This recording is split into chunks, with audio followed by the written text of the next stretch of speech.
এই দেখো red moon হয়ে গেছে, তাই না? সূর্য, ওটা রেড মুন দেখতে পাচ্ছি। হ্যাঁ, জুম করলেও এটাই ম্যাক্সিমাম। ইয়া, এই তো এটার ব্যাচ। এই দেখো রেড মুন, রেড মুন।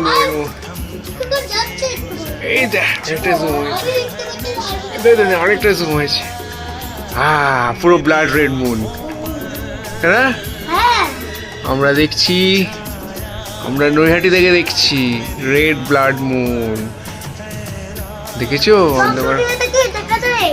হ্যাঁ, অনেক জায়গা থেকে দেখা যাচ্ছে। আমরা মোবাইল ক্যামেরায় তুলে যতটা ভাবছি এটাই দেখতে পাচ্ছি, রেড মুন। হ্যাঁ, রেড মুন দেখছি, ভালোই দেখা যাচ্ছে। স্যাটার্নটা বুঝতে পারছি না, পাশে যেই ডট বিন্দু